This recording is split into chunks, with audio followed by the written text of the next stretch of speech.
And this is where, for the first time in this series, we're going to introduce you to some basic analytics via the YouTube Studio. So all I want to do right now is show you where to find these numbers and explain the importance behind impressions and click-through rate. And we'll start with impressions. In very basic terms, this is the number of times YouTube shows a thumbnail and a title to a user. And so remember, and this is crucial, unless the user has seen a previous video from the vidIQ channel, the only thing they have ever seen from us is that thumbnail and that title. It doesn't matter how good the quality of the video is if we can't convince that viewer to click on that title and thumbnail.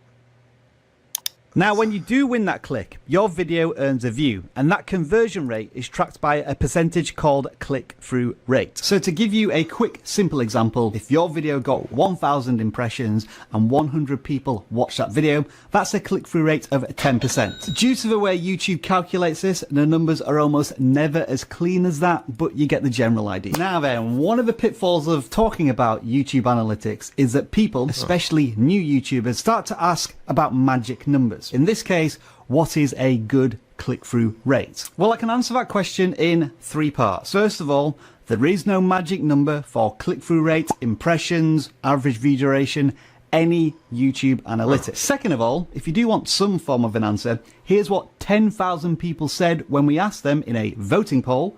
Take that with a pinch of salt. And finally, click-through rate does depend on many different factors. For example, if your video is doing really well because of a high click-through rate, YouTube then may start to share it with a lot of new audiences, which means that impressions go up.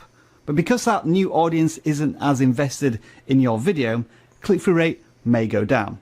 Yeah, it gets a little complicated. Don't you go down. The point I'm ultimately trying to get back to is this. Your click-through rate, in all circumstances, even for the very best creators, is a relatively small fraction of your impressions. It is incredibly hard to get somebody to click on one of your videos because there is so much competition on YouTube, and damn good competition at that. 100%. So forgive the obvious pun here, but first impressions on YouTube really do matter.